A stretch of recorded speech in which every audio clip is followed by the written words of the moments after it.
اگر ان کو آ کر ان کی عام جو عوام ہے، ان کی جنتا ہے، ان کو آ کر کہہ دے کہ میں نے شادی کرنی ہے، جو لڑکی کنواری ہو اور کم سن عمر کی ہو، تو یقیناً اس لڑکی کے ماں باپ خود بخود کہیں گے کہ شادی کر لو، یہاں تک کہ وہ لڑکی خود بھی راضی ہو جائے گی۔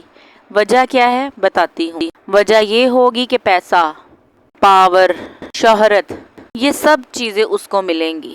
دوستو، جس نے نبی پاک صلی اللہ علیہ وآلہ وسلم کے ساتھ نکاح پڑھوایا، ان کی زوجیت میں آئی، جب انہیں فرق نہیں پڑتا تو تم لوگوں کو کیوں موشن لگ گئے؟ تم لوگوں کو کس چیز کی آگ ہے؟ اے پیارے آقا نبی پاک صلی اللہ علیہ وآلہ وسلم کے لیے تو پوری دنیا بنی ہوئی ہے۔ اے پیارے اللہ نے، میرے اللہ سبحانہ تعالیٰ نے نبی پاک صلی اللہ علیہ وسلم کے لیے پوری دنیا بنائی ہوئی ہے، تو کیا امی عائشہ نبی پاک صلی اللہ علیہ وآلہ وسلم سے نکاح نہ کرتی؟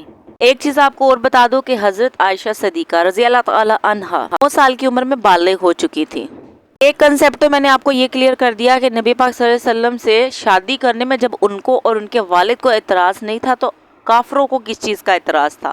یہ آج تک بات سمجھ نہیں آئی کہ ان کو کیوں موشن لگتے تھے، اور ابھی بھی لگتے ہیں، کیونکہ میرے پیارے آقا صلی اللہ علیہ وسلم کی 8 بیویاں جو تھیں وہ طلاق یافتہ تھیں اور بیوہ تھیں اور ان سے عمر میں بڑی تھیں۔ صرف اور صرف حضرت عائشہ صدیقہ سیدنا چھوٹی عمر کی اور کنواری تھی۔ ان کا دماغ جو تھا، ان کا جو ذہن تھا، بالکل ایک کورا کاغذ تھا۔ میرے پیارے آقا کی سنتیں، ان کا رہن سہن کا طریقہ، پاکی نپاکی، جتنی تمام سنتیں تھیں وہ نبی پاک صلی اللہ علیہ وآلہ وسلم نے حضرت عائشہ صدیقہ کو سکھانی تھی۔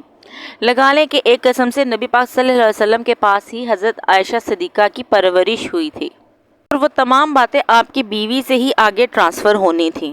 بہت ہی کم عمر میں حضرت سیدہ عائشہ کا نکاح ہوا کہ ایک صاف ذہن والی، یعنی کہ جس کو سکھانا ہو وہ آپ صلی اللہ علیہ وآلہ وسلم کے نکاح میں آئے اور آپ صلی اللہ علیہ وآلہ وسلم اس کی تربیت کریں، کہ انہوں نے آپ صلی اللہ علیہ وآلہ وسلم کے بعد 47 سال تک زندہ رہنا تھا۔ 92 ہجری میں وہ فوت ہوئی، وہ کئی صحاباؤں کی استاد بھی بنی، انہوں نے ان تک دین پہنچانا تھا، اسی لیے سیدہ عائشہ صدیقہ، اسی لیے جو تربیت حضرت عائشہ صدیقہ کی ہوئی وہ نبی پاک صلی اللہ علیہ وآلہ وسلم کے گھر میں ہی ہوئی۔ عمر میں ان کی شادی اس لیے ہوئی کیونکہ وہ آپ صلی اللہ علیہ وآلہ وسلم کی آئلی زندگی آگے ہم امتیوں تک پہنچا سکے۔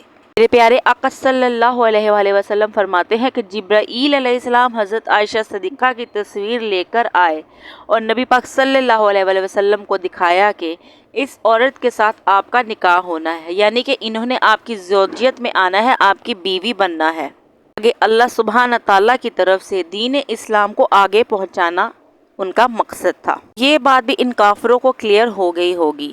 دوستو، ان کافروں کی اتنی اوقات نہیں ہے کہ یہ ہمارے پیارے آقا صلی اللہ علیہ وآلہ وسلم کی اس شان کو سمجھ سکیں، کیونکہ قرآن فرماتا ہے کہ کافروں کے ناک، کان، آنکھیں بند ہو چکی ہیں، ان کے گلے میں توق ڈل چکا ہے، یعنی کہ وہ اندھے، بہرے اور گونگے ہیں۔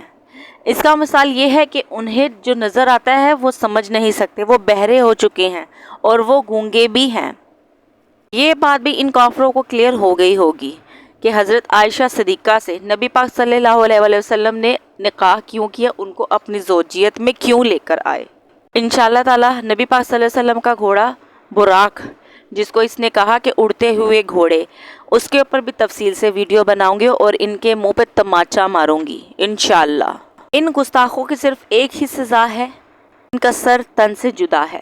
جتنا مرضی چھپا لے مودی تو اس کو بیٹا، یہ ہمارے ہاتھ ضرور آئے گی انشاءاللہ تعالی، اور اپنی جان سے جائے گی، اور اس کو جہنم رسید ہونے سے کوئی نہیں روک سکتا انشاءاللہ۔ میری جان قربان میرے پیارے آقا صلی اللہ علیہ وآلہ وسلم پر۔ نعرہ تکبیر، اللہ اکبر، نعرہ رسالت یا رسول اللہ۔ اسی کے ساتھ آپ تمام لوگوں سے اجازت چاہوں گی، اگر میری ویڈیو پسند آئی ہے تو میری حوصلہ افزائی کیجیے گا تاکہ نیکسٹ ویڈیو ان لوگوں کے منہ پہ تماچا مارنے کے لیے بناؤں۔ مجھے بہت خوشی ہے کہ میں اس ویڈیو میں اپنے پیارے آقا صلی اللہ علیہ وسلم کی شان بیان کر رہی ہوں۔